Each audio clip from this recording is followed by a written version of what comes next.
What's up, everybody? Welcome to another Triple T podcast for knife makers. My name is Jerid from Echo Blades, and this week we do not have Tag Along Tyrell. We gave him the boot.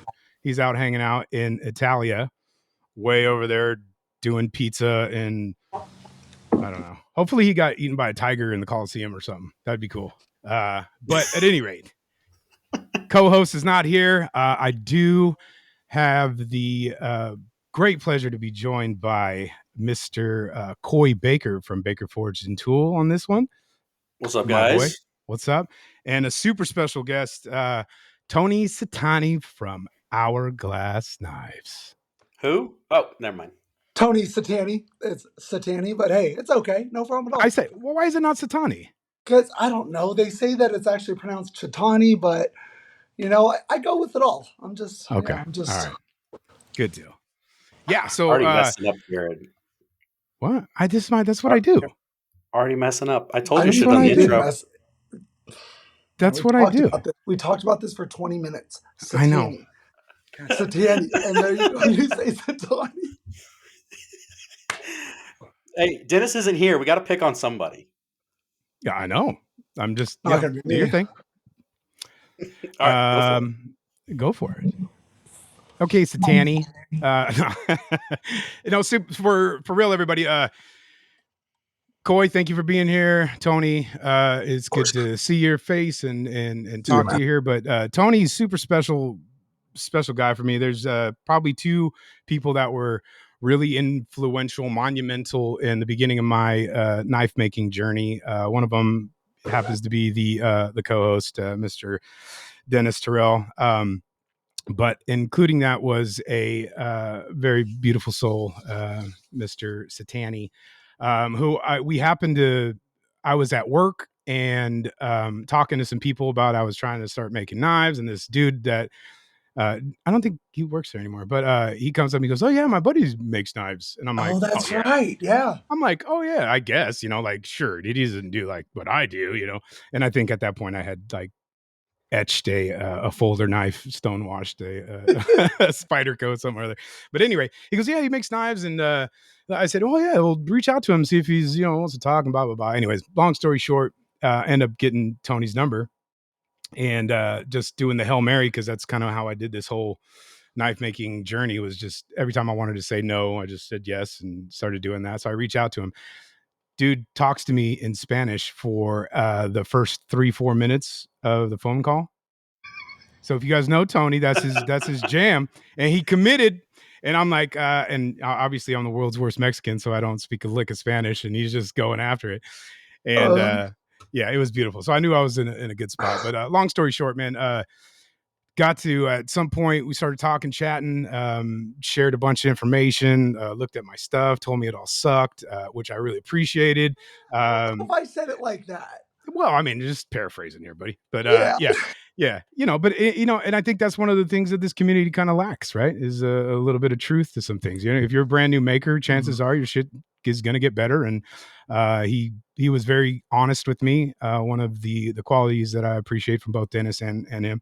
And then we talked for a while, and then I ended up very graciously had me over to his house, flew out to Idaho, broke out of this, went to Freeland, to America. Got to go check out Idaho. He had me over for a weekend and just made knives in the shop and hung out with him and his beautiful kids and just had a great time. That trip right there kind of really set the tone, got me inspired. And like you'll see, probably subconsciously, I was just thinking about this. If there's a maker that I'm going to emulate, steal, if you will, because I think that's the word that when people say it's going to be Tony, because it's just one of those things where I'll kind of do something and I'll be like, oh, that looks like I'm so original, that looks great, and then I'll look over and you'll see things. But that's kind of influence that he's had with me, and but I super appreciate you, brother, and I'm so grateful for the time that we got to hang out back, and for the help along the way, and for you being here. So I'll shut up about you, and I guess just to give the people a little opportunity for you to kind of tell about yourself. I mean, we're not really an interview show, but how'd you get going? How long you been doing this for the, a couple people that may not know you? Get on the couch. Let's go. Get on the couch. Is it a black couch? It's whatever couch you want. Ooh. Just don't eat the frosting. Anyways, yeah, I'm Tony Cetani with Hourglass Knives. I started making knives in 2017. It doesn't say on there. I'm pretty sure it's 2017. I was just injured again. I had another ACL tear on the same knee, and I had just figured out Facebook a little bit. I hadn't really been active ever in Facebook, and I found a group, and I found some knives that were really cheap. And I think when I was on disability, I think I spent $1,000, which was a lot, on knives in 1 month. And I was like, there's got to be a way to make these. And somehow I found stock removal. And I watched some videos on YouTube. I read a ton of stuff on Blade forums. Because again, I didn't know about any custom knife makers. I knew about Benchmade, Buck. I mean, I knew very little about knives, I guess. I heard of Loveless, and that's it. And so when I started making knives and I see on YouTube there's other knife makers, I'm like, wait, other people do this? I literally just had no clue. I made my first knife, and I met some makers along the way, and it was really just something fun to do. And I think my first video when I'm quenching my knife, I'm actually like on the ground with my knee. It's all propped up like this. And like people are like, you're not supposed to be doing that. That can cause a fire. But I literally can barely move because I just had surgery. And I just fell in love with it. It turned into my meditation. Because I guess right before that, I started getting really into sharpening knives and stuff. I guess that's really where it was, just sharpening knives. And then now making these knives, it turned into this like, man, this is fun. And I found other makers that after a couple knives are like, hey man, they don't look great, but if you change a couple things, you'll figure some stuff out. And I stuck with it, and it sort of worked, I guess. You've been on a couple covers. I mean, you're being a little humble here. Mm-hmm. Like, it's just, actually it's funny because I have my first knife right here with me. Look at that looks beautiful way better convex. than my first knife. Some Bubinga handle. I mean, it's hard to see the edge, but she is so thick. I mean, I was like, I couldn't see your face there for a minute. No, I'm kidding. Yeah.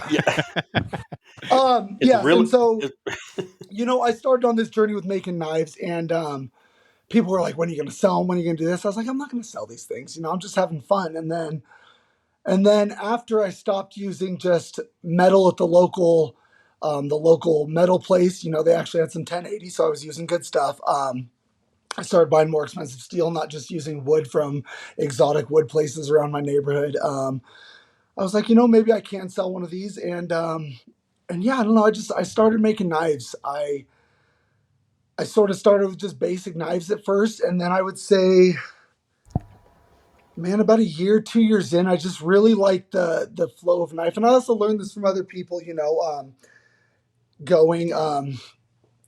I wanted a knife that just flowed, that you're able to look at it. It doesn't stop at one point. You look down at it, you're like, that's a beautiful knife. Not, it gets stuck at the handle, it gets stuck at the ricasso, the spine, whatever it may be. You look at the knife and it just flows all together. And I started trying different curves with handles. Some of my handles looked really weird and people said they look like penises. But you know what? I was trying something new. And just okay. It's hard to talk about myself for this long.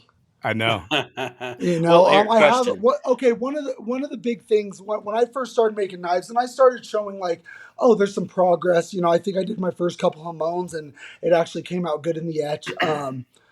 I found Blade Magazine. I knew nothing about that, and I was like, oh my gosh, if I get in Blade Magazine someday, that would be the most magnificent thing in the world. And I think it was in 2019, someone called me and I had a knife in Blade Magazine, and it was one of my little hunters, and it was like I don't know, towards the end, it's been a while, started Blade Magazine.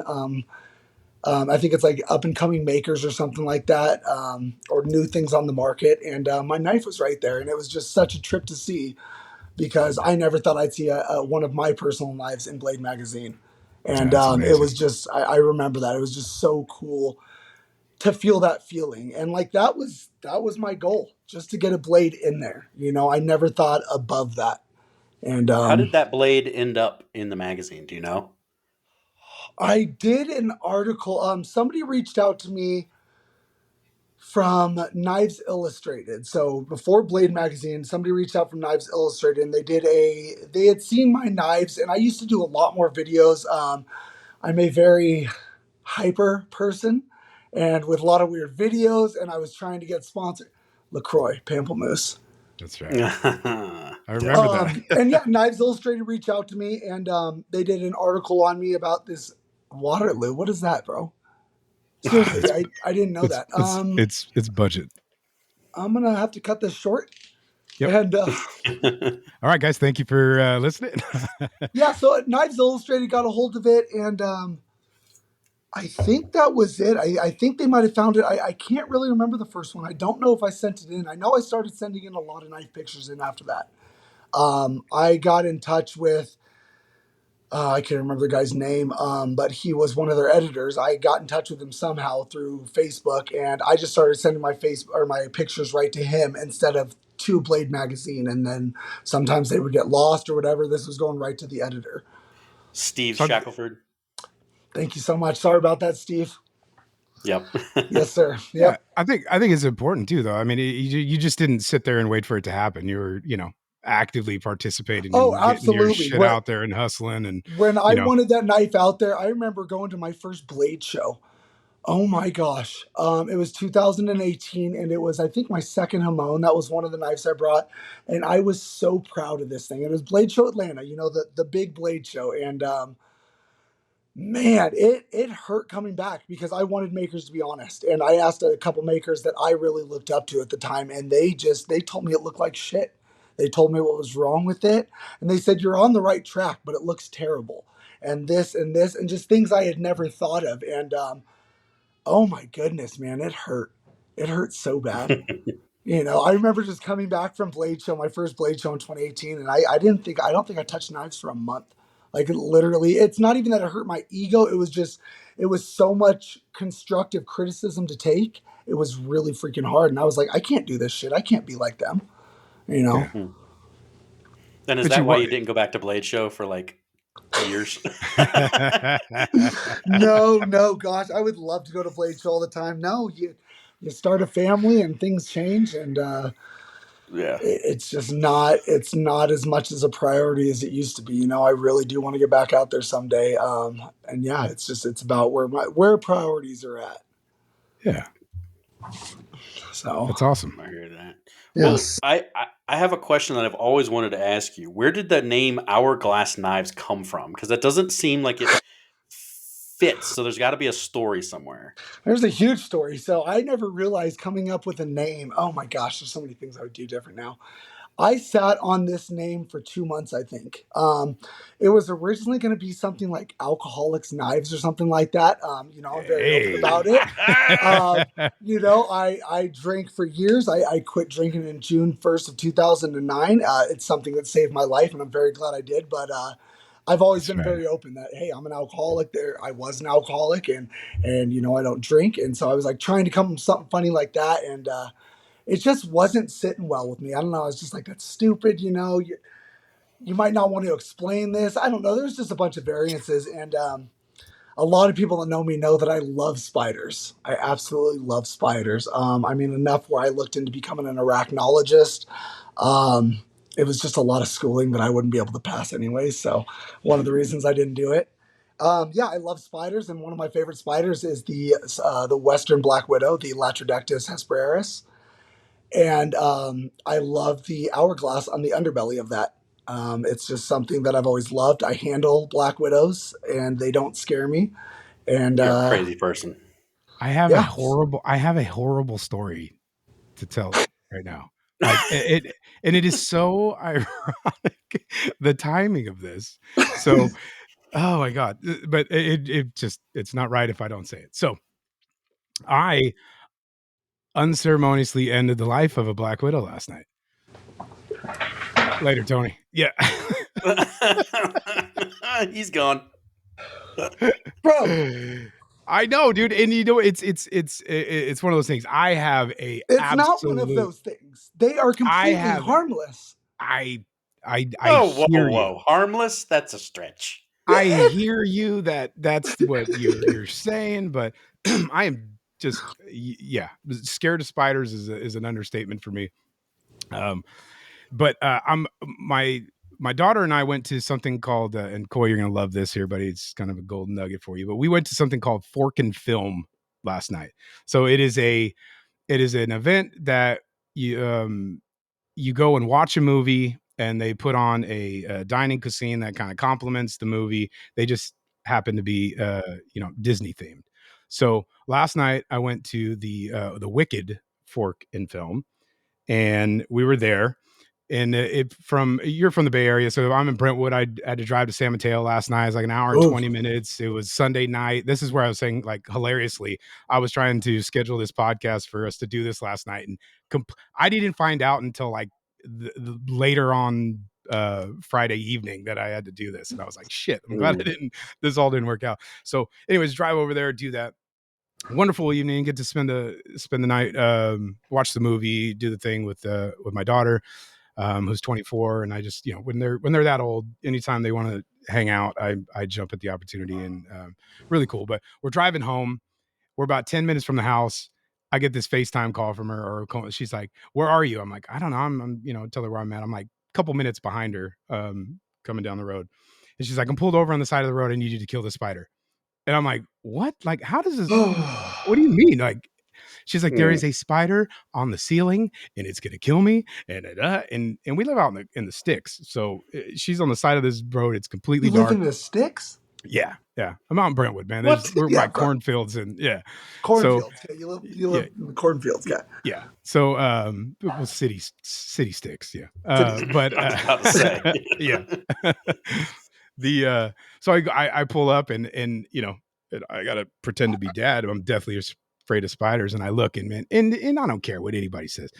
The fisherman hunter story, like, this thing was like fucking 2 feet circumference on the body. It took up the entire ceiling of the thing. I don't know how it didn't just eat her and web her up right there. Like, Oh gosh. but the best thing I could do was swat it with a shoe. And then after I did all that, I was like, oh my God, I'm gonna have Tony on tomorrow, and I'm gonna have to tell this story, and he's gonna fucking be mad at me. But yeah, so I wish I had the bravery to handle the Arachnus tiltiflatorius, whatever you just You said. can't. You just Well, put out your good hand and go like on that, you. and we'll crawl on you. No. Good on you for protecting your daughter. Kudos to you, Thank you. Jerid. Thank you. And I didn't scream like a bitch, which I was almost for sure I was going to hit it. Wasn't going to die. It was going to jump at me, and I was going to be running down the cornfield like, ah! Well, did it? I don't know. We need to get your daughter on, because I think we need to hear the other side of this story. I'm not sure that's the actual case. I mean, there's a good chance it was pregnant, and when you squished it, a bunch of small eggs that you can't see went everywhere, and they will. Yeah, I think there's some in my beard here. Yeah. Yeah, they will. Yeah. Great, Tony. Now I'm not gonna be able to sleep tonight. Thank you. Jesus. You're very welcome. So he's an hourglass. He loves spiders, and I killed him. There's the name. Yeah. Sorry. Yeah. And that is where the name Hourglass Knives comes from.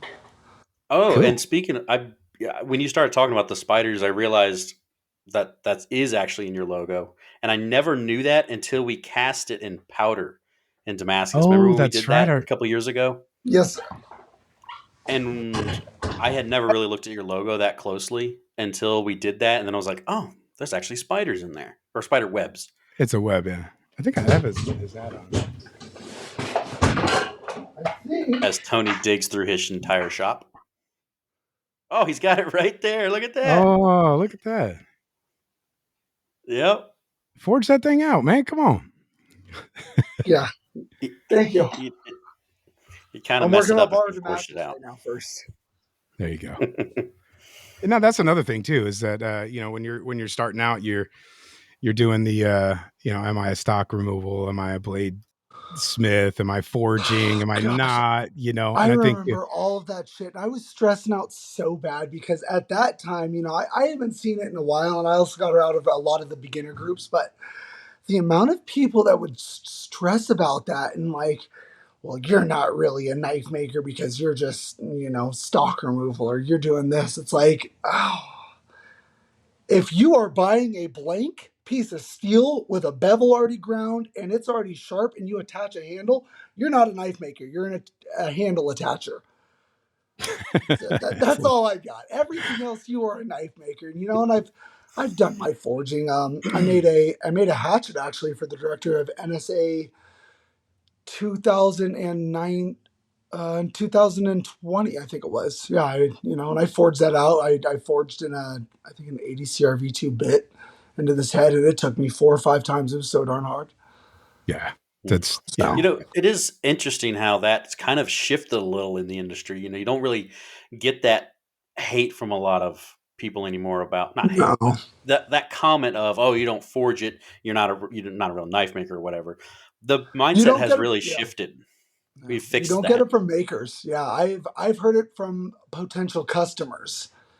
And they're like, oh, look at knife, oh, it's beautiful, this and that. And you forge this. I'm like, no, this is stock removal, this and that. Like, whoa, that's stock removal? That's gonna you're charging me the X price, amount right? of money for this. We call those X customers. You didn't put heart into it, stuff like that. I'm like, whoa, I still put my heart into this thing. What are you talking about? Absolutely. So hold on real quick. Let me get a hammer. Boom. Yeah, speaking of hammers, but if you're not a stock removal guy and you want to do the hand forging stuff, you got to go check out Frank and Nita at Two Basterds Smithy and Supply. They have the wonderful selection of fat peens available for you to pick one. They got the curved peen, which is still waiting. Frank, paging Dr. Frank, get that curvy peen going, but you can get your fat peen straight, cross, diagonal, whatever you need to get that. Make sure you go check them out, because ain't it grand? Ain't it grand to have a fat peen in your hand? It sure is, buddy. That's it.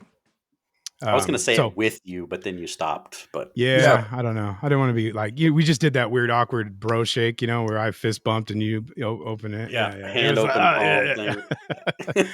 That's the awkward ad read. But yeah, so go check out Frank and Nita, Two Basterds Smithy and Supply. Get yourself a fat peen if that's what you're into, or you can go and stock removal. I was going to transition to something that wasn't going to work. So yeah, there's that. This is silence. I knew where you were going with that. It was going to be funny. Thing. But you know what? You may not be able to get the steel anymore, but if you're into whatever you need for your knife making supplies, you go check out Lawrence Lake at Maritime Knife Supply. He's got everything you need: abrasives, equipment, tools. Thanks to Denis Terrell, he's got that whole brand new folder assembly attachment special section for you to get your deal on. Lawrence is one of us. He's a maker. If he can't find it, he'll do his damnedest to track it down for you. So go check out Maritime Knife Supply, and he's got it. He's got it all. He's the best. Lawrence is the best. He's the man. He's the mayor. Travel around. If he doesn't travel have around the Blade Show, what the fuck? Travel around to any kind of show with him, you'll find out.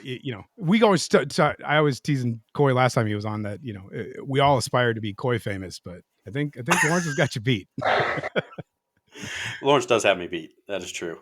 And if he doesn't have what you need, ask him about it, and likely he will get it on the site within the week. For sure. Good about that stuff. So. Yep. Coy, what have you been up to? Oh God, it's we were in the final stages. We were in the final stages of setting up that new power hammer, the Chambersburg 750, which I did the math. It took us 14 months to install that machine. That's it? Yeah, that's it. Yeah. So long process, and thank God we're at the end of it, because it's taken so long. It's drug out for so long. And we've really been needing to have this hammer up and running a while ago. And so it's finally up and running. listeners will be able to jump on the Baker Forge Instagram and see some video of us smashing wood and making, a lot of toothpicks. And then today we actually finally forged steel under it for the first time. So nice. Yay, golf clap. Yes. So that's what I've been up to. We just had last week, Tuesday and Wednesday, Chris Cash, Mount Phillip Metalworks came down. Nice. And Great he dude. helped us set it up. Oh, great dude. He's done so much to help us out with everything in this shop. I mean, he's the power hammer guru, and I've bought all of my machines from him, all my power hammers. Nice.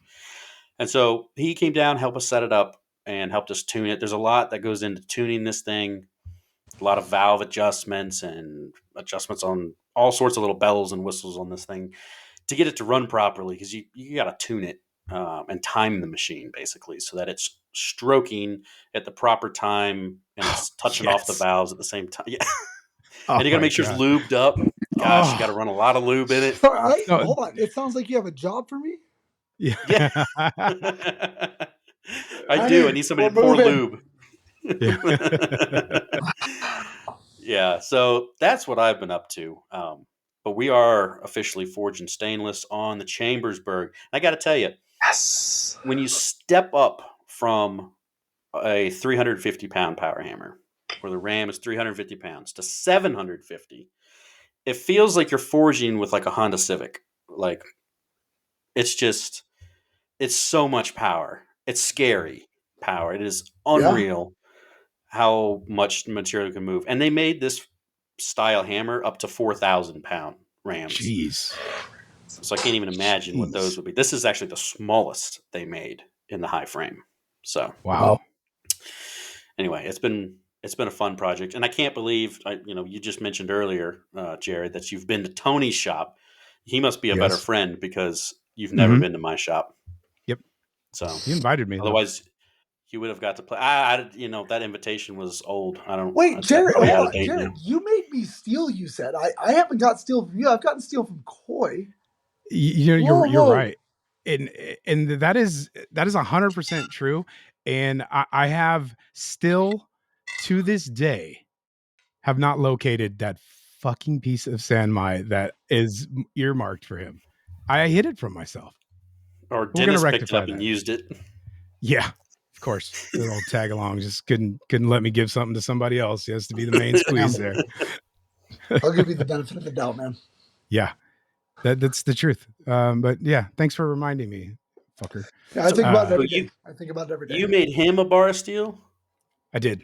Well, I mean, I made some steel, and I asked him I would be honored if he would mess around with it and make something out of it.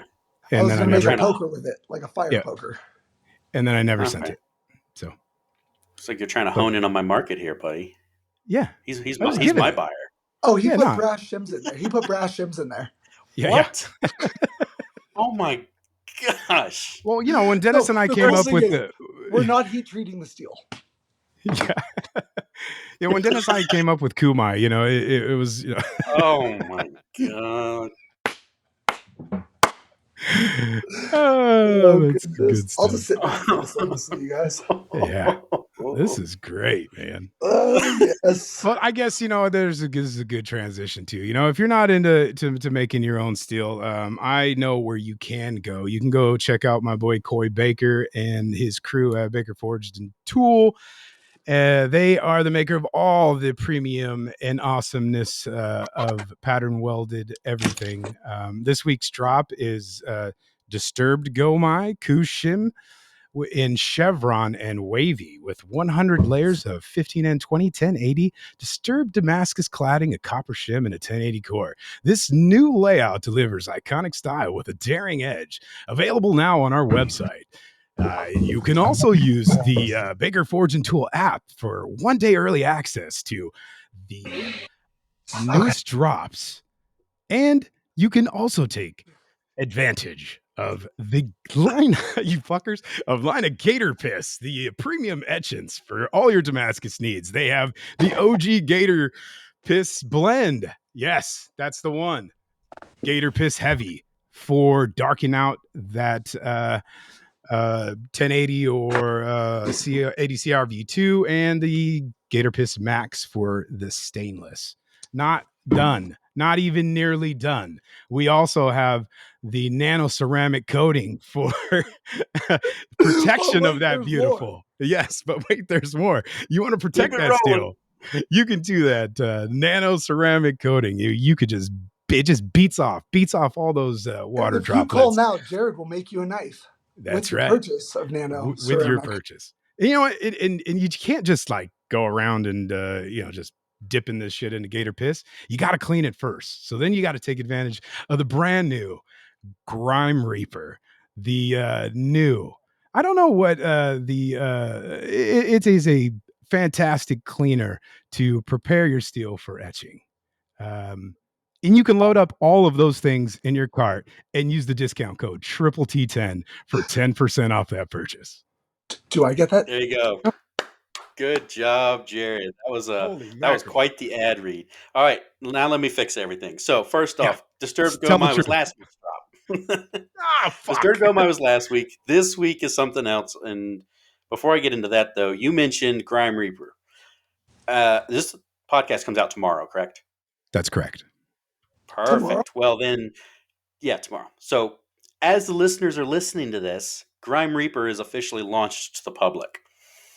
And is available. Well, it comes out in the morning, so it launches today, Tuesday, around like 10ish Eastern Standard Time. It's Tuesday right now? No, I'm talking as if they were listeners were listening to it. If you Jason Knight time warp, yes, we're into tomorrow. Okay, I'm gonna stay out of this.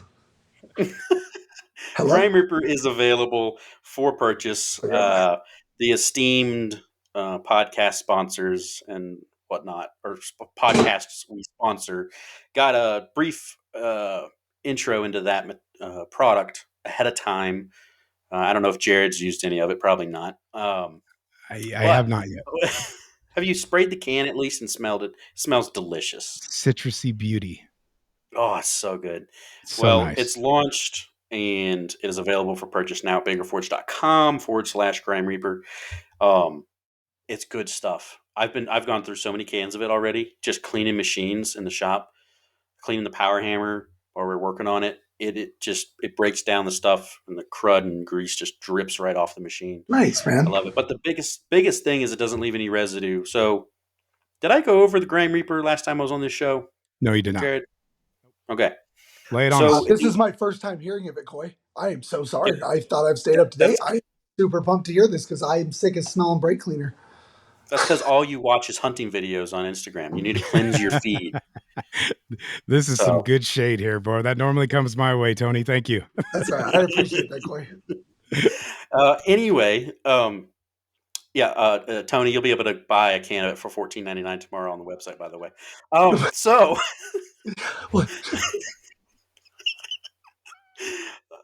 Anyway. Oh, dude. Tony, here, he's laughing right now, so I'm just going to say it.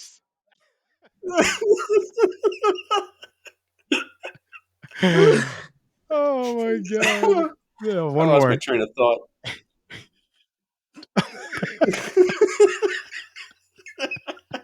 Please proceed. Thank you. Anyway, so we started down this path at the end of last year. The government passed some regulation under the Toxic Control Substances Act and banned a couple of chemicals that are commonly used in stuff like brake cleaner. And it's a 6-month to 3-year phase out period where all those are going to be phased out of both the commercial and residential market or consumer markets. And so brake cleaner recipes across the entire country are about to change. And we've been recommending brake cleaner as a pre-clean for etching blades to make sure there's no residue left on the blade going into the acid. And unfortunately, we don't know what that's going to change to as far as their recipe. And it may start leaving residue. You never know. We haven't been able to test any of that yet because most of the companies out there making brake clean have not switched over just yet. They have 3 years to do it. But it's about to be phased out, those certain chemicals, and they're long names. I don't really remember what the names of those chemicals are. But we quickly realized that the community was going to need a cleaner that we could recommend to people because we get asked literally every day, what how do I clean my knives before etching it in gator piss or anything really. And so we started working with a company who specializes in making these sorts of chemical aerosols and solvents. And we told them it was a huge blessing that they decided to actually work with us because it's a massive company. But they loved what we did. They looked us up, they researched us, and they really just fell in love with our product and really wanted to jump on board. So we spent a bunch of time working with them, going back and forth on designing a solvent that would dissolve oils and greases and strip blades totally clean, but also not leave any sort of residue that would be affecting the acid etch. Back and forth with them a whole bunch, and we finally nailed down a product, a solution. And we had the name for it. We've had the name for a while because we figured we were going to do this at some point. Grime Reaper was always a name. And so we worked with them. We got the product here. We started testing it. We tested a whole bunch of different ones from them, but the final one was just perfect. I mean, they nailed it. The guys can literally just spray an ink cut because we don't etch knives here, just ink cuts here. But we spray an ink cut, paper towel, quick wipe, and then dump it in the acid, and it's perfect every single time. Nice. We send it out to guys to have it tested, put it into knife makers' hands for feedback, and it was a resounding, amazing result. No issues whatsoever. And so we're excited to bring it to market because it works. It works beautifully. And it's 50 state compliant, which was another thing that we had to make sure that we had nailed down because there's a lot of makers in New York and California, which is the two. I was going to say, does that 50 states include California? It does. It does. I had to include my California buddies in it. Oh, absolutely. No, I just want to make sure. Yeah. Yep. So we're so grateful. 50 states typically includes the 50th state, which is, California. Okay. That makes sense. Yeah. The good weather state. Yes, I get it. Yeah. So it had to be 50 state compliant. And California's got some weird laws around this sort of stuff. And so it's technically marketed as a blade solvent, a blade degreasing solvent. But of course, you can degrease anything metal or whatever with it. It works great. We use it for just cleaning machines and stuff here. But as far as the official marketing on the website and the listings, it is a blade degreasing solvent because California is picky as hell. So we had to spend a lot of time going back and forth with attorneys on that to make sure we didn't catch 6-figure fines from California. So thank you, Jerid, for your state and your contribution to that. Yeah. Anything I can do to, thank you, Jerid. Yes. Yeah. This moment of silence for all of my service to this venture. Oh. Ripple T10 for 10% off. There you go. We're selling it in single cans and 6 cases of 6. We'll eventually do cases of 12, but cases of 6s and singles. That's like a lifetime supply for a guy like me and Tony. No, it is not. Whoa. I even go through more than that. Okay, cool. It might last me for half a lifetime. Okay, half. Fair enough. Cool. That's what's up with me.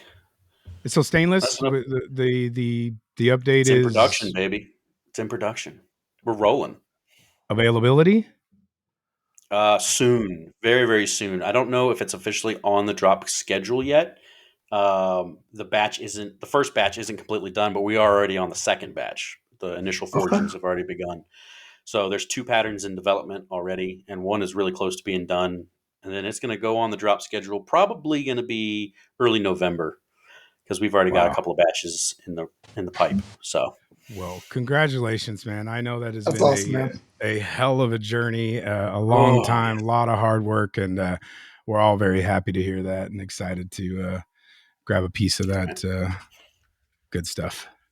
Yeah, and once that batch is done, I may just get a wild hair and up and drop it like in the middle of the week randomly and just make a big scene all over Instagram. That'd be cool. Do it. I've been known to do it. Yeah, for sure. And so the listeners understand our stainless is a performance stainless. So that meaning we have very specific alloys we use, and all the alloys we're using are all hardenable. Most of the stainless made in the U.S. actually is comprised of 304 and then another carbon or martensitic stainless. And 304 is non-hardening.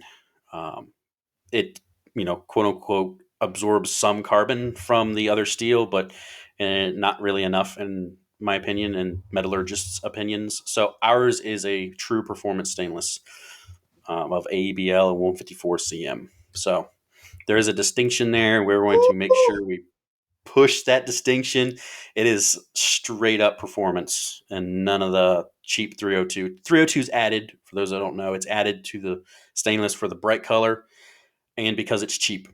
It's a lot cheaper to put into the stainless, and the stainless goes a lot further that way. But that's cutting a corner in our opinion, so we don't do it. Get them. Yeah, and thank you for listening to the Triple T. No, and that's a wrap. And that's a Koi wrap. Baker, Bigger Forge. Koi Baker, yeah. Well, shit, man, that's a whole bunch of friggin' awesomeness. What the hell is that? Hey, guy, I sold a knife on Saturday. Yeah, you make knives? I made one, and to your brother, yeah, and I sold it. Nice, dude. To your brother? No, I gave him one. That was the stupidest thing I ever did. Oh, okay. Yeah, probably the the most expensive knife I probably ever could have tried to get off was I gave as a gift. But that's, whatever. Yeah, no, and it's funny you say that to the brother, but when where I'm at still, I still have the friends and family wait list type thing going on. I haven't busted through all of that stuff yet because we had a mini family reunion on Saturday, and just about 15 of us kind of got together. That the sad part is, everybody gets busy with life and everybody's moving and shaking. And then it takes an unfortunate event or, something, bad to happen where you find my family, we find ourselves getting together. And my cousin gratefully kind of just reached out to everybody and was like, hey, let's just get together, go do this. We always hang out at a certain place here in San Juan Bautista, Tony. I don't know if you know where that's at, but yes, little mission over there by Hollister. And we got there and got to hang out, just had a great morning. And I brought a couple of things, and, it was that moment where I was this whole, like, I still have a lot of people that, they're like, hey, where's mine? And where's mine? And I'm just like, it's hard because, they take time. I have, full life and all that crap. But, and yes, my uncle has been after me for a while, and he was like, I said, here's your opportunity. You're going to miss it if not. So, but it's always good to go through that experience and get it. It makes me feel, there's nothing like something that you do in making as a newer maker. Like I always joke that I never made anything prior to doing knives. So it's still shocking to me when somebody actually wants something or has interest, I should say, in anything that I'm doing. That imposter syndrome is definitely a real thing for me. So that was really cool. And obviously cool to see everybody and hang out. But the heat is finally going away. I think we had a couple days last week. We were, 102 for, I think, 3 days of last week. Oh my goodness. Yeah, I forget California gets like that.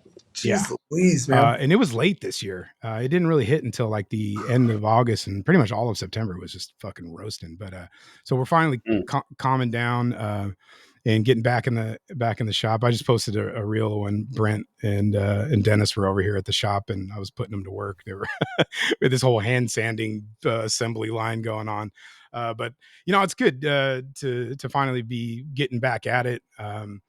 And feeling productive and motivated to do some things. And then, you move a piece and you're like, all right, this is good. I remember why I started doing this. So was the sale somebody on Instagram? Where was the buyer? It was a family member at that reunion. Oh, it was. Okay. Gotcha. Yeah. That's what I was saying. Cool. You still have that, that those friends and family people that I haven't yet kind of ran through that whole thing. I'm sure that's a natural progression for most people. Your family, friends, everybody they want to support, and I think it makes you a lot more comfortable to start selling to the general public. Sure. I remember my first knife. My first few knives were just friends and family. They'd buy a knife from me, and when it was finally ready to sell to the general public, I was so freaking nervous, and I had a lot of people that wanted to buy from me. I was like, I am not ready for this. And I think it was my first set of I'd made 2 stainless knives before, CPM 154, one of my favorite stainless steels, and I was putting the edge on, and the way I used to heat treat, and then I would grind my bevels in, and then I would put my edge on. I wouldn't sharpen it fully, but I would go to like 220, because I did it like this weird. I did so much stuff that is so weird. I still do. Like, Jerid, I'm sorry. Some of the way I make knives is just like, what is this guy doing? And anyways, I screwed up the edge. I put I want to say like a 1/4 inch secondary bevel on these knives. It was so bad. And I was just like, oh my gosh, no, no, no. And so I had to call them and be like, hey, I got to make you guys new knives. I stayed up all night and reheat treated, cryogenically did them. I did everything and started grinding on them the next day. And it was just so stressful. And when they got them, they were like, oh, it's perfect. Oh, this and that. And I'm like, oh, is it? I know the feeling, man. It's like, okay. It's yeah. I mean, to this day, I mean, I still I actually I started making knives again recently too. I'm a lot more quiet about it now because I'm trying to find that meditation to it, that calmness I used to find making knives. And so I'll post some things every once in a while, but also social media is just so damn much you have to keep up on, and I don't have the time. And it was really fun making this knife, and but it was just so weird again. It was just a nice little stainless chef, and gosh, it was so damn hard. And I was just like, I would have to put it down and walk away because I'm like, oh, I forgot how to do this or whatever it is. So for me, that feeling never goes away. It's always a little nerve-wracking making knives for people. So, do you take orders, Tony, or do you just make and then post it and sell it? Like, what's your process there? And it's changed. For a while, it was taking a lot of orders. My books were full. After Lindsay passed away, I became a full-time knife maker in Idaho, and that was my income. And a big part of that was to stay at home for the girls, and also just me being able to clear my mind and stuff. And so I really dove into it then, and I had a bunch of people on my books, and then I moved to Colorado, and I had another baby, and just life just happens. And I think when I stopped pushing so much knives, you stop getting orders. At least for me, I would say I still get an order about once a month, just randomly. Somebody comes across my stuff and they want to order a knife, and I am still taking orders. I just don't put it out there as much because I like making knives because I love making knives. I hate making knives because I have to make knives. And I think that's a big part of these last 2 years where I've really slowed down on the knife making, slowed down on social media. It's because my love for knives. I fell out of love with knives. We were talking earlier. I hit some great milestones. I got a call and I got one of my knives on the cover of Blade Magazine. That was something I never thought possible. I got a 2-page spread twice in Blade Magazine about my work and about my shop and stuff. And who got you on the cover? Well, it Like, was who photos got you on the cover? The first cover was someone else who's not taking pictures anymore, but it was some Coy Baker steel, and it was it's funny. It's one of those knives I was like, oh, I don't really feel comfortable about that one, but customer was really happy with it. I loved it. I was just like, man, I've seen myself do better, and that's the one that made the freaking cover. And, and so I was talking to Jordan with JB Blades, and I was like, man, it could have been a better knife. He's like, Tony, one of your knife made the cover, stop bitching. And I was like, yeah, that is true. There's so many makers out there who will never make the cover, Amazing it's a great makers. honor. And I mean, and that's part of it. I want to be like, dude, I am not worthy of that because there's so many amazing makers out there. But one of the things that caught, and Steve caught this one was just, and it's my Honsuki, and I know it's not a traditional Honsuki and how I do it, and that's what I do. I like traditional Japanese style kitchen knives, and I put my own spin on it. I put my weird handles where there's nothing straight on it, and I do my own thing, and that caught the attention of it. I think that's one of my favorite things about your work. I mean, it's the handle work, the selection of material, the curves, the thing. I remember you kind of taking me through that, and it is just beautifully complements all the things that you do. And it is. I just saw you post something here in the last couple of days, and I looked at it and I was like, oh man, I miss seeing those things, man. Those chingaderas, you know. the 7-inch chingadera. Yeah, that's the one. Yeah. So this is one I just made. Yeah, and it's CPM 154 with some beautiful koa. You know a Tony knife when you see a Tony knife. It's so iconic when it pops up. You know exactly who made it, and that's what people struggle to grasp and to grab in the making of knives and the marketing of your work is that standout. Absolutely. And I remember struggling with that for a little bit. And I went to go visit a friend and somebody I looked up to, Spencer over in Texas. And, he just showed me different things. And I'd been watching his work and other people's work. And it's, for me as a knife maker, I can't say that I just make all this stuff on my own. This is multiple ideas from everywhere. I hear some makers that say, "Oh, this is fully original," and that's awesome. I don't think any of this is original for me. It's just multiple things from different areas put into one thing and trying different stuff. And I was talking to Coy right before we started this. I remember, I think it was one of my first like chef tokus I did or something like that. And it was like a santoku and a chef style knife. So santoku is typically, it's not going to have a big rock, whereas a chef will have a little bit more rock towards the edge. And I did that design and with my weird handle. And I remember posting in a higher end chef's knife group or something like that, and just a few makers were just like, "Hey, you can't do that with your handles. You chef's knives are supposed to look like this."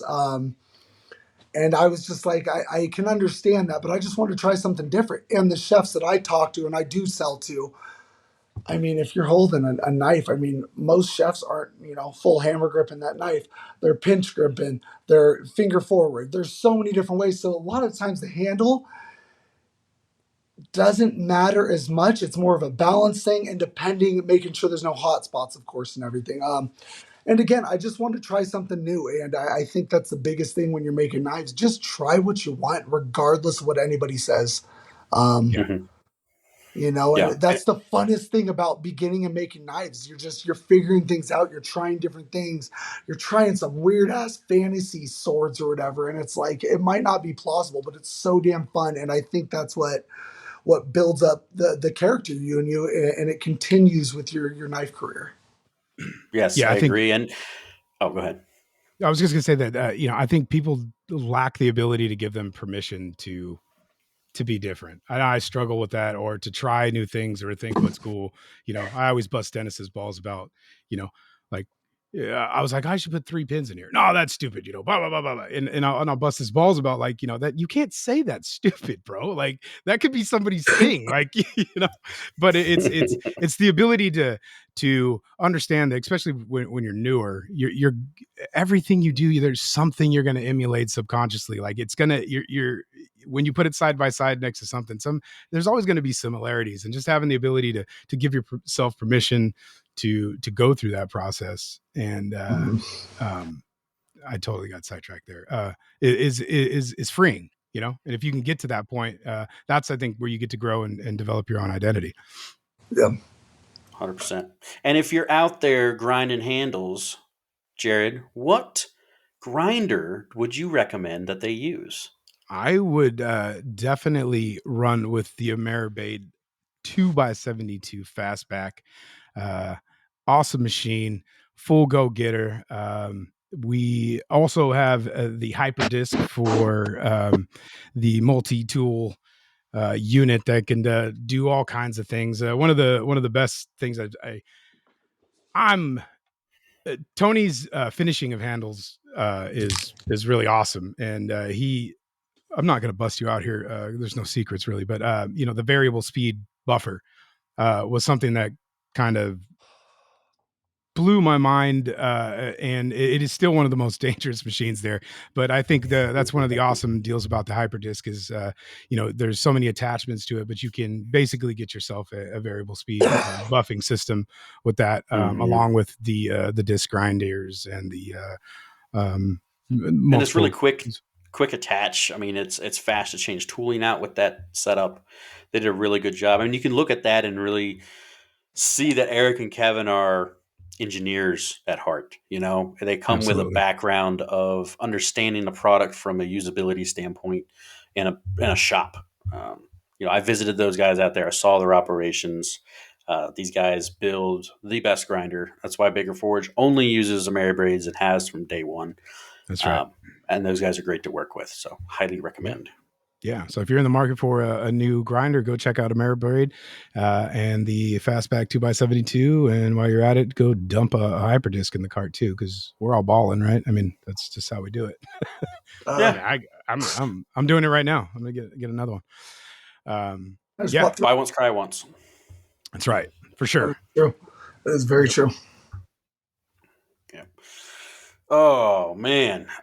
Let's see. Sorry. I wanted to tell this story. I mentioned it earlier before we started recording, but I wanted to jump back to it with Tony and his handles. First time I met Tony in person was at a blade show, and I'm striking a gap. I don't remember. Was it Texas or Utah? Utah. That was in person. Was it Utah? Yes, it was Utah. Yes. Perfect. Yes. And I had my wife with me, and he walks up to the group. And when I say the group, that's me, my wife, Grayson from Gray Blades, JB, Jordan from JB Blades. I think Charlie may have been there, Kyle, Charlie was there, Sharky. Yeah. And you walk up, everybody's hugging and whatnot. And then you pull out your knife. And all these guys had never really met Tony or held one of his knives before. And they start passing around the knife. And my wife gets her hands on it. And her face just lights up. She's like, she turns to me and goes, "This is the most comfortable handle I've ever held on a knife." And to this day, she compares every single chef's knife she holds from other custom makers around the world to his handle. And none of them stand up to the handle. She's like, I can't get over how well that one felt. And I don't get that feeling back with all these other knives. It's not a Tony. And I gotta make her a knife now. Jeez, son of a gun. No, that's not where I'm going. I'm not trying to get a knife here. That was slick, Coy, my dude. What did you tell me? Just ask. What is this? Riptide Ultra by who's that? Oh, Baker Forge and Tool? I'll send you a bar, Tony. No, I truly appreciate that. That means a lot. I always love hearing stuff like that, and it's hard to take in. I don't know. It is hard when positive things start getting said about your knives and your work blows up in a way. It's a lot to take in, and it's man, for so long it's like, shut up. Yeah, they suck. And it's like, no, finally it's like, thank you very much. It does feel really good because I truly do put my heart and soul in these. And I know by no means are they perfect, but I try my damnedest. And I love the guys that I've met in this thing because I can show my knife and they give me shit about it and great feedback at the same time. So yeah, for sure. Yeah. And there was a lot of shit being thrown around in that group. There always is. Oh yes. That's not the little boys club there. You damn scooter bandits. I remember that was the one thing about that show. This little scooter gang running around the streets of downtown Utah all over the place. I'm pretty sure that was the year Grayson broke his foot, wasn't it? It was. I remember the night. That's when we were actually all traveling up to the was it the state capitol building or the state capitol? Yeah. Yeah, we went up that big hill and then we got to drive down. He was doing something. I don't know, man. Goofing off. Broke his foot. Blade show in Utah. He limped his way into a first class ticket on the way home too, because he just hobbled into the airport and they gave him a first class seat. Yeah, we had to stop and go get him crutches. I remember that. Yeah. JB Grayson, thanks for letting me crash on your S4 instead of my truck. Appreciate it. That's awesome.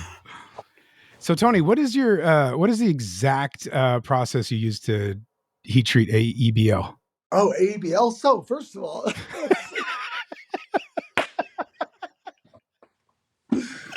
oh fuck, that is great. Oh, that's I would beautiful. have to look up my heat treat schedule for AEBL.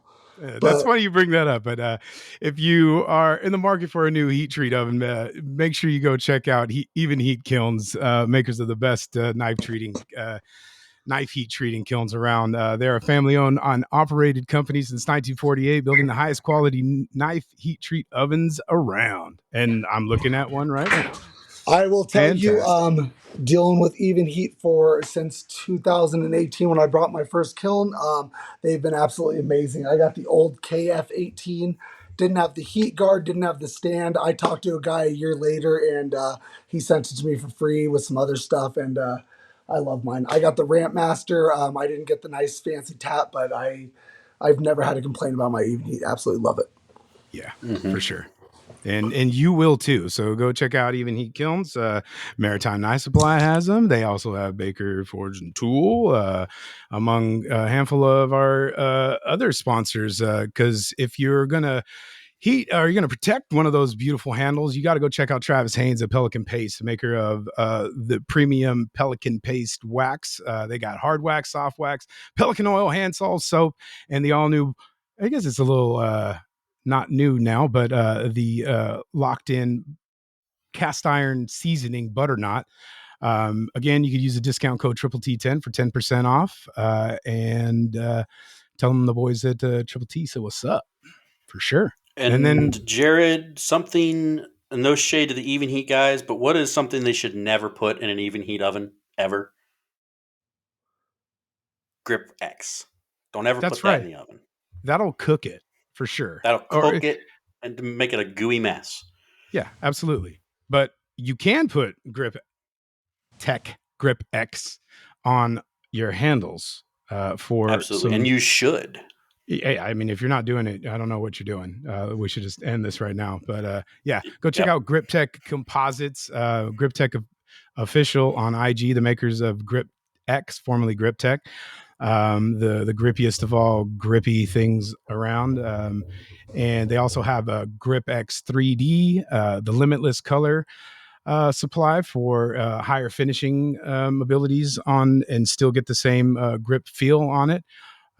He's just Matt's just coming back from the Twin Cities Knife Show. I haven't checked in with him to see how that went, but I'm sure he slayed it like he did at a Blade Show and everywhere else he goes. But yeah, go check out Grip Tech Composites and use the discount code Triple T10 for 10% off.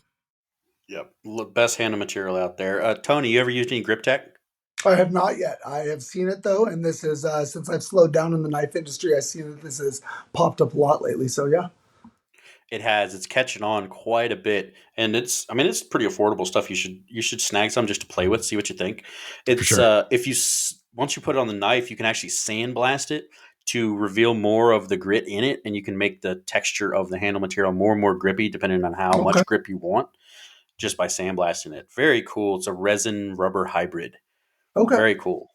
So it's a really cool alternative to the stabilized woods, and you still get some functionality as well as some really great finish ability, especially when you use the Pelican oil. That'll make that sandblasted finish pop really nice too. Or you can run with that Limitless brand, and you can really take it up. It was a trip, Tony.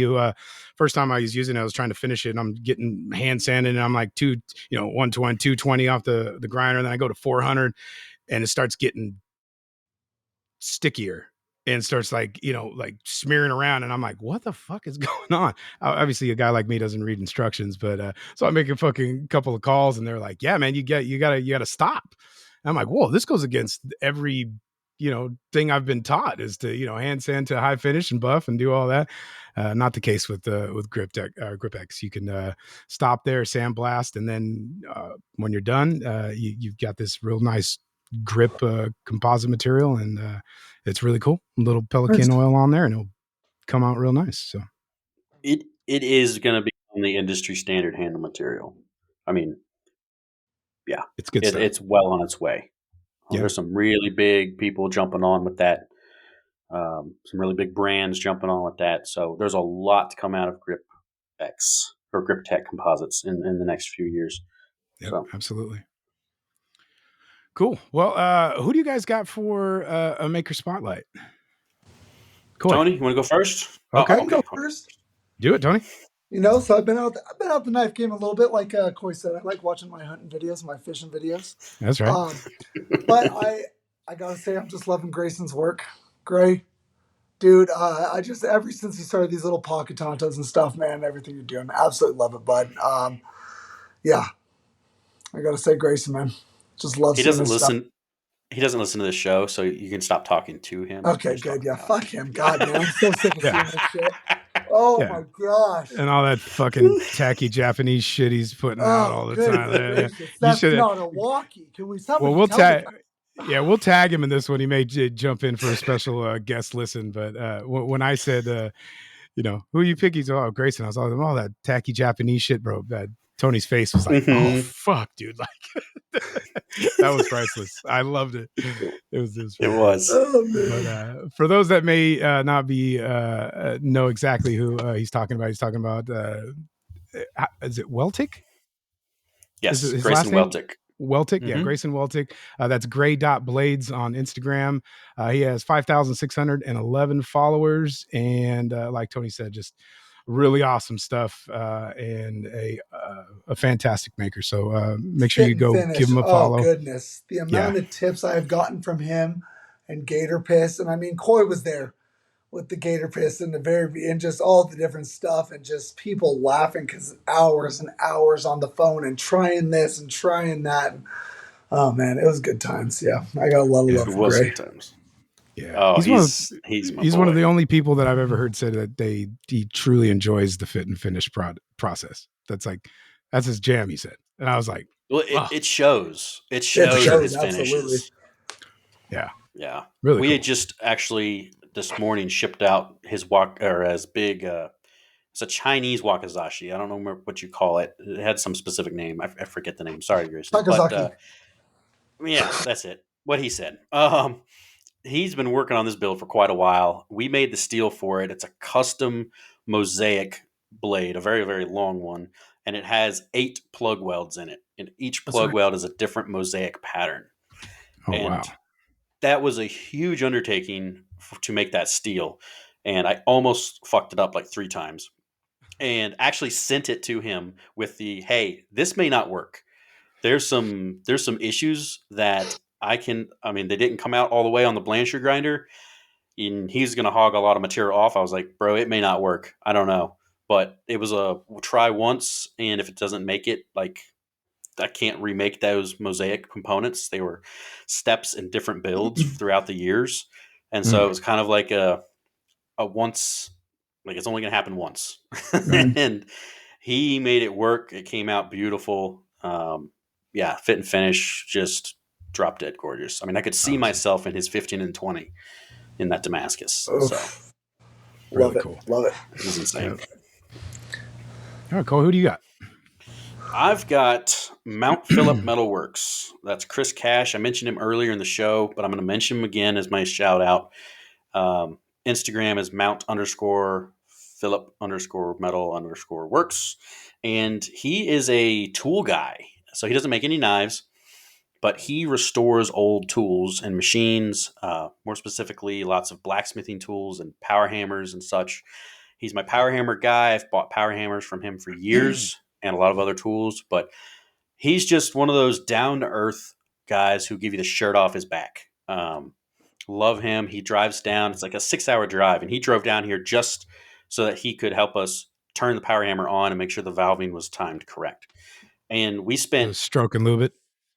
Yeah, the stroke and lube it. Yeah. We spent 16 hours that day to 3 a.m. in the morning working on that. And he just dedicates his time to helping others. And so shout out to Chris, great guy. He actually does have he's got a podcast as well called the Axe and Iron Podcast. And I don't think they put out an episode in like forever. So I don't know if they're still doing it, but he does have a podcast that he does with, oh boy, Shoot. Who does he do the podcast with? I have not Jerid? heard of Shoot. That's pretty cool. No, I don't know. I'm not even going to pretend. He's going to kill me now that I forgot the other host's name. Anyway, he's the guy that does all the Black Raven hawks, all the hatchets. Oh, I forget his name. Anyway, if I think about it, I'll mention it. But anyway, it'll come back. Chris It's okay. Cash. Chris He's Cash. the man. Yeah, he is the man. I always see him at Makers Camp, which that's I'm not going this year, but he brings a trailer of tools, and it's like a garage sale barnyard, like all Nice. kind of shit that you could just it sucks that I live across the country and I'm not able to bring anything back, but just endless supply of shit. Like the amount of shit that he has is mind-blowing. And the stuff that he restores is incredible too. So and when I move one day, maybe I'll be able to take advantage of that little He's a wealth Makers of Camp knowledge. garage sale. He's a really cool dude. Roy Scott is the other host on that podcast, by the way. Okay, cool. Thank you for fixing that. Shout out. Thank you. What's up, Roy? That's right. What's up, Roy? That's right. All right. He's not one of the 6 listeners, so you're good. Yeah, it's true. Oh, you only got 6 listeners and I wasted my time on this shit? You did. That's I could have been eating a Nutter Butter this entire We normally don't tell people until they're done, and that's why we don't have any guests ever. I'm so glad I didn't take off any clothes for this episode either. Yeah, that's beautiful. 6 people. No. We have 5. We're trying to get 6. Oh, fuck. Yeah. Hey, Jerid, what's your shout out? Who you got? Yeah, I got my buddy Micah Dunn over at MD_Edgeworks. Micah has, I didn't realize he 47.6 thousand followers. Wow. Micah, just awesome dude, good friend of mine. Very gracious to have me over to his shop in Texas a handful of times as well. But just a absolute hustler of a maker. If I'm going to be trying to emulate somebody's work ethic and hustle, it's got to be Micah. That guy just gets after it. Full-time job, full-time family, the whole thing. And he's just consistently putting stuff out and really great work, all kinds of work, not afraid to try, EDC, chef, blacksmithing, flipper steak, making Damascus, just an awesome dude. And a fantastic maker, and I can't believe I haven't shouted him out. So I just wanted to give him. So make sure you go check out all of the guys here. That's MD Edgeworks, Mount Phillip Metal Works, and Gray Blades. Stop by, give them a follow, and tell them the boys at Triple T said what's up. Mm-hmm. All good dudes. I talked to Micah at a couple of blade shows every once in a while. Yeah. So good really dude. Cool dude. Yeah. Fantastic. So anybody got anything cool coming up that we're looking forward to? I'm going to golf and try to get maybe a couple hours in the shop this week. And that's pretty much it before golf, I start. Color me surprised. Yeah, that's right. And then I got a bunch of work travel coming up again here too soon. So a couple more weeks here at the house, and then the tour starts again. So, but yeah, you gonna miss any episodes, or is it just during the week stuff? Yeah, just during the week. Nice. Later in the week. So, Tony, do you what's the plan for Hourglass Knives? I mean, you talked about making more knives at your own pace right now. Is that the vision to just kind of keep it more on the make as you want schedule, or is there a plan for scaling it maybe a little bit in the future? What's the plan? I'm really hoping this future, there's a lot of things going on right now. We're trying to buy a home here, particularly a farm. We would love some cows, some chickens, stuff like that. We like raw milk. We like chickens. I also, after hunting with llamas this last week, I now want some llamas in my life. Those things are fucking amazing. God, real quick, llamas, they have these fighting teeth. And the males will try and gild each other. So they will try and bite each other's testicles off. Yeah, very interesting. Interesting. Man, I learned a lot about llamas. Anyways, so I'm hoping... I'm trying so hard not to make... Color me llama. Jesus. Oh, I got a whole story I won't go into, but Mom.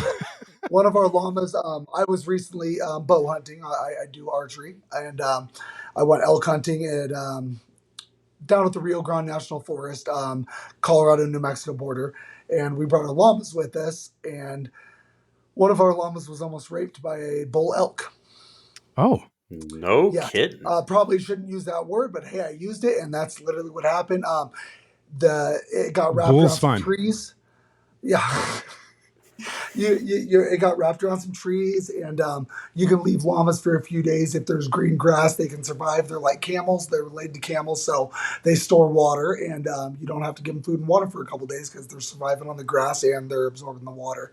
So after like a day and a half of spiking out, we came back and it was wrapped up, and on top of the llama's poop was a huge amount of elk bull poop just sitting right there.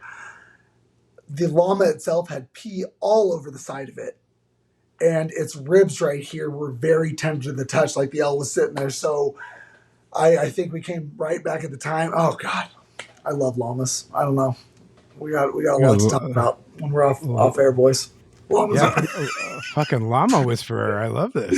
Oh, man. Llamas are my spirit animals now. And this guy actually only had one eye from a year ago. He was hunting or on an outfitting journey, and his eye got taken out by a branch. So One-Eyed Jack is my spirit llama. Oh, thank you. That's the episode name. Spirit Llama. Love it. All right. So besides with all that, with Hourglass Knives, I really hope to get back into knives. I truly do love making knives. I just have to find that passion again. And you know, I feel it coming back with taking these small orders and stuff like this. And hopefully in the next couple months, you know, you see a lot more coming out of my shop. And you know, Tony back slinging knives, man. Nice. Yeah. Where can we find you? Good stuff. I don't need your address, but okay, good. That'll work. Yeah. No, you can find me on Instagram at Hourglass Knives. That's where you can find me. You got a website too? I do have a website, but I don't have a website. Gotcha. You have an Echo Blades website. Yeah, the same one. It's there, you know, but it's not. It's there, and I just have to press something, and it's live. But I haven't put that much time into it. You know, nice. Instagram's got all my work on it. Perfect. Yeah. Yep. Yeah, man. Good too. Cool. Coy, what's coming up for you? Oh, well, we got the Grime Reaper coming out. That's been the big push. Obviously, stainless. We already talked about that. We've got this week's drop. Actually, we'll just hit it real quick. Let's talk drop real quick. It is called Matrix. Oh, Tony talked over it. Matrix. What was that? It's called Matrix. Oh no, I couldn't even do it. I was going to talk over it. Matrix. Sorry, can you say that again? What's that movie? Neo, what? Blue pill? Where's the fucking mute button on this guy? All right.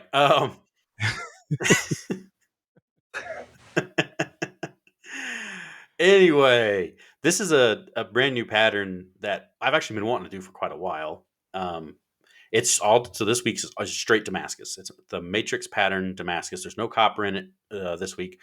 It's a really cool take on like a basket weave, except the orientation is different, and we utilize several different sets of crushed W's inside this arrangement, and then we pattern through them to bring up all these cool layers. It's a very, very cool, unique look. It's hard to explain without having a visual, but that is this week's drop, Matrix Damascus, and it's going to be a pattern and a material that we implement into other layouts down the road. So awesome. Very excited for that. So that's kind of what's up. Yeah. And I forget, Coy, forgive me, because I'm so accustomed, and every week this week's drop is last week's drop that the guys, you know, the 5 people can't get. And you're giving us a sneak peek into what's actually coming, that they can actually use the Baker app to get the early day access for the brand new Matrix that we have not seen, but we'll be seeing very soon. Thank you. Yes. I feel better about this now. Good job. Thank you. Yep. That is this week's drop. App users can get onto that drop on Friday afternoon, and then it goes live Saturday evening to everybody else. So nice. Yep. Well, boys, I thank you sincerely for Coy, always for jumping in. Tony, Miss you, brother. So good to see you. I'm so glad to brother. see some action coming back out. I completely relate to the life thing happening, but we're all eager to see what's happening. We wish you the best. I am extremely happy for the new life, all the good things that are happening. We Thank you, bro. Humbly wish you all that continued success and growth and all good things coming your way, buddy. Well deserved. Thank you, man. Thank you. It was an absolute pleasure to be on here, man. I'm really glad Corey got to be in here too, because I haven't got to talk with Coin a lot. We're in a group, but I'm just so busy and just not focused on most of that stuff. So it's good to slow down and catch up, especially with both you guys. So cool. Yeah, for sure. All right. For sure. Well, I'm gonna just do this right now. Boom.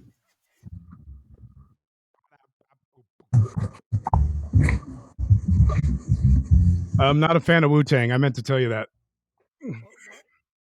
Yeah. You're not? And that's a wrap. Fuck you.